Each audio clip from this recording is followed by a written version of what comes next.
തൃശൂർ ആളൂർ ആനത്തടം സ്വദേശി ജോവിൻ രാജുവിന്റെ അവയവങ്ങൾ ഇനി 7 പേരിൽ തുടിക്കും. ജൂൺ 15-നുണ്ടായ വാഹനാപകടത്തെ തുടർന്ന് ചികിത്സയിലായിരുന്ന ജോവിന് ഇന്നലെ പുലർച്ചെയാണ് മസ്തിഷ്ക മരണം സംഭവിച്ചത്. തങ്ങളുടെ മകൻ ഇനിയില്ല എന്ന യാഥാർത്ഥ്യം ആ മാതാപിതാക്കൾ തിരിച്ചറിഞ്ഞതോടുകൂടിയാണ് അവൻ്റെ അവയവങ്ങൾ മറ്റ് ആളുകളിലൂടെയെങ്കിലും ജീവിക്കട്ടെ എന്ന് അവർ ആ ഒരു തീരുമാനമെടുക്കുകയും ആ തീരുമാനം കേസോട്ടുകയും അതോടൊപ്പം തന്നെ ബന്ധപ്പെട്ട ആളുകളെയും ഒക്കെ അറിയിക്കുകയായിരുന്നു. അങ്ങനെയാണ് പെട്ടെന്ന് തന്നെ ഈ ജൂവിൻ്റെ 7 അവയവങ്ങൾ ഇത്തരത്തിൽ പല ആളുകളിലായിട്ട് ഇനി തുടിക്കാൻ പോകുന്നത്. ഇതിൽ പ്രധാനമായിട്ടും എറണാകുളം ലിസി ആശുപത്രിയിലേക്കാണ് വൃക്ക, ഹൃദയം, പാൻക്രിയാസ് എന്നിവ നൽകുക.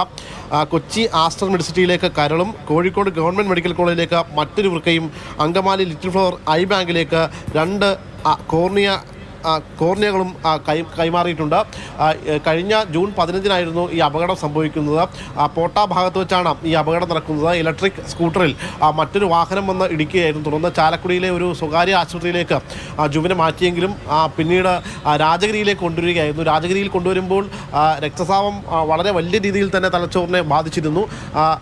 ഡോക്ടർമാർ ചെയ്യാവുന്ന എല്ലാം ചെയ്തു നോക്കിയെങ്കിലും ഒടുവിലാണ് ഇക്കഴിഞ്ഞ 23-ന് ഇന്നലെ പുലർച്ചയോടുകൂടി ജുവിൻ്റെ മസ്തിഷ്ക മരണം സ്ഥിരീകരിക്കുന്നത്. തുടർന്ന് ഈ മുത്തശ്ശനും അമ്മയുമൊക്കെ ഈ അവയവദാനവുമായി ബന്ധപ്പെട്ടുള്ള പള്ളികളുടെയും മറ്റുമൊക്കെ കമ്മിറ്റികളിലും മറ്റുമൊക്കെ ഇരുന്ന ഒരുപാട് ആളുകൾക്ക് ഇത്തരത്തിൽ ഈ അവയവദാനങ്ങളും മറ്റും കൈമാറുന്നതിൻ്റെയൊക്കെ ഭാഗമായിട്ടുണ്ട്. ഒരുപക്ഷെ അതൊക്കെ കൊണ്ട് തന്നെ ആയിരിക്കാം തങ്ങളുടെ മകൻ ഇനിയില്ല എന്ന യാഥാർത്ഥ്യം തിരിച്ചറിഞ്ഞുകൊണ്ട് അവർ ആ മകൻ്റെ ഈ അവയവങ്ങൾ ദാനം ചെയ്യാൻ തയ്യാറായത്.